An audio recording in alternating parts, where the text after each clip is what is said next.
ជាដំបូងនេះខ្ញុំសូមគោរពដល់លោកគ្រូមុំសរឿននិងសួស្តីទៅកាន់មិត្តរួមថ្នាក់ជាទីរាប់អានទាំងអស់គ្នានាងខ្ញុំឈ្មោះប៊ឿនស៊ីវីនជាសិស្សថ្នាក់ទី 12B នៅវិទ្យាល័យបូរនីហ៊ុនសែនដងទុំថ្ងៃនេះខ្ញុំបានមកបកស្រាយសង្ខេបនៅរឿងរាមកេរ្តិ៍ខ្សែទី 8 នៅខ្សែទី 8 ព្រះរាមបានលើកទ័ពទៅដល់នគរលង្កាក្រុងរាពណ៍បានឲ្យពិភេកទូទាយអំពីវាសនារបស់នគរលង្កា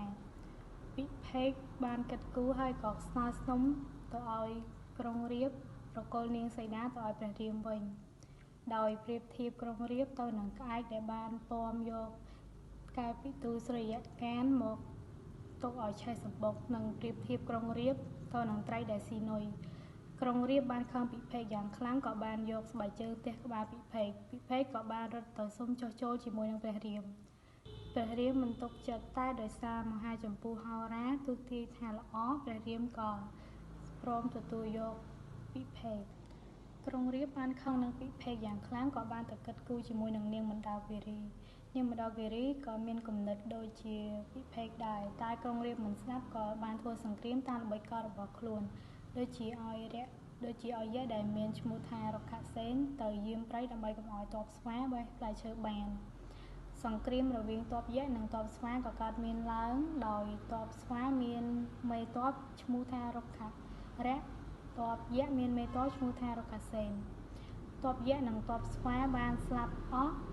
តែនៅសល់យៈមួយរត់រួចខ្លួនក៏បានទៅប្រាប់ក្រុងរាពណ៍ថាហនុមានស្លាប់ព្រោះច្រឡំថារុក្ខរៈគឺជាហនុមានក្រុងរាពណ៍ត្រេកអរយ៉ាងខ្លាំងក៏បានឲ្យគេលើកឆ័ត្រជ័យ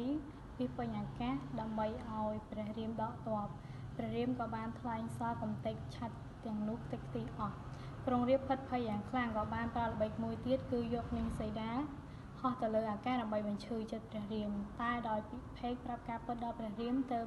ព្រះរាមបានសូត្រមន្តឲ្យក្រុងរាពណ៍ចុកពោះសន្លប់នៅលើរាជរថព្រះរាមបានចាត់ឲ្យអង្គទយកសារទៅឲ្យក្រុងរាពណ៍ដើម្បីធ្វើសង្គ្រាមទំនាស់រវាងអង្គទនិងយៈក៏កើតមានឡើងពីព្រោះយៈបានមានបំណងសម្លាប់អង្គទនៅទីបំផុតអង្គទក៏ទះត្រូវក្រុងរាពណ៍មួយដៃសន្លប់និងយកពេជ្រនៅលើក្បាលក្រុងរាពណ៍រត់យៈ4នាក់ទៀតទៅតាមតែក៏ត្រូវអង្គទវាយដាច់ក្បាលនិងយកទៅប្រាប់ព្រះរាម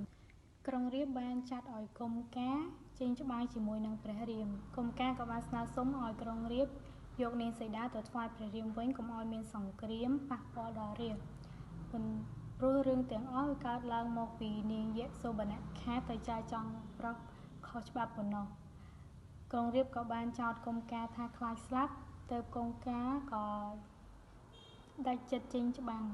ការសង្ខេបរបស់នាងខ្ញុំក៏បានឈានដល់ទីបញ្ចប់ហើយក៏សូមអរគុណដល់លោកគ្រូនិងមិត្តរួមថ្នាក់ទាំងអស់គ្នាដែលបានចូលរួមស្ដាប់ការបកស្រាយរបស់នាងខ្ញុំ